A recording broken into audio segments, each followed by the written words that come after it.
21 सितंबर की रात लगभग 2 बजे खैबर पख्तूनख्वा के तिराह घाटी का मात्रे दारा गांव अचानक जोरदार धमाकों से दहल उठा। चश्मदीदों का कहना है कि पाकिस्तानी एयरफोर्स के JF-17 लड़ाकू विमानों से 8 बम गिराए गए, जिससे पूरे गांव में तबाही मच गई। कई घर मलबे में तब्दील हो गए। चारों तरफ अफरा तफरी का माहौल था। दुनिया भर में खबर फैली और सवाल उठने लगे कि आखिर पाकिस्तान ने अपने ही नागरिकों पर क्यों हमला किया।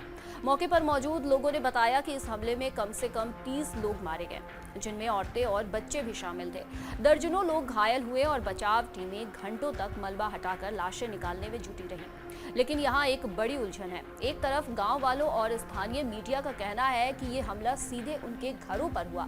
दूसरी तरफ पाकिस्तानी सेना का दावा है कि कोई हवाई हमला नहीं हुआ था। सेना का कहना है कि गांव में मौजूद आतंकियों के विस्फोटक जखीरे में अचानक धमाका हो गया, जिससे ये तबाही हुई। इस घटना के बाद पूरे तिराह घाटी में गुस्सा भड़क उठा।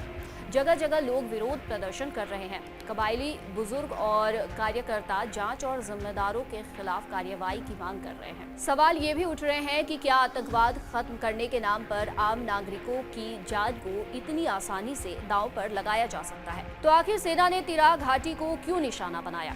अंतर्राष्ट्रीय मीडिया रिपोर्ट्स के मुताबिक पाकिस्तानी सेना का कहना है कि यहाँ TTP यानी कि तहरीके तालिबान पाकिस्तान के ठिकाने थे। बताया गया कि TTP के 2 कमांडर अमाल गुल और मसूद खान इस गांव में बम बनाने का अड्डा चला रहे थे और आम लोगों को मानव ढाल की तरह इस्तेमाल कर रहे थे। सेना के मुताबिक इन हथियारों को मस्जिदों में छिपाकर रखा गया था, जिससे निशाना साधना और मुश्किल हो गया।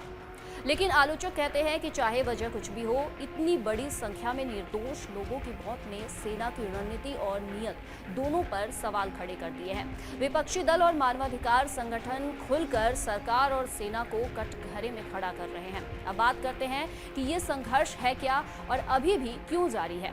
खैबर पख्तूनख्वा पाकिस्तान का वो इलाका है जो अफगानिस्तान की सीमा से जुड़ा है। यही इलाका लंबे समय से आतंकवाद और सैन्य अभियानों का केंद्र बना हुआ है। यहाँ की कठिन पहाड़ियाँ और खुले रास्ते आतंकियों को छिपने और सीमा पार भागने में मदद करते हैं। इस संघर्ष का एक और पहलू है यहाँ की पश्तून आबादी। पश्तून समाज अपनी परंपराओं और ऑटोनॉमी के लिए जाना जाता है। उनका आरोप है कि सेना आतंकियों और आम लोगों में फर्क नहीं करती और पूरे गांव को एक साथ सजा देती है। इसी वजह से यहाँ अक्सर बड़े पैमाने पर विरोध और आंदोलन होते रहते हैं, जैसे कि पश्तून तहफ़्फ़ुज़ मूवमेंट। तो चलिए इसी कड़ी में जानते हैं TTP यानी कि तहरीके तालिबान पाकिस्तान की शुरुआत कैसे हुई।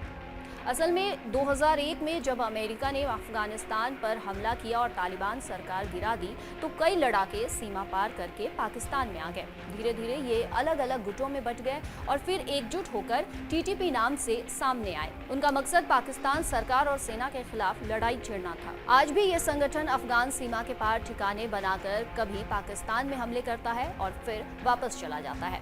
इसी कारण से पाकिस्तानी सेना बार बार इन इलाकों में अभियान चलाती है, लेकिन इसके बावजूद आतंकवादी हमले थम नहीं रहे। साल 2025 में ही खैबर पख्तूनख्वा में अब तक 2084 आतंकी वारदातें हो चुकी है। इनमें सबसे ज्यादा हमले उत्तरी वजीरिस्तान में हुए।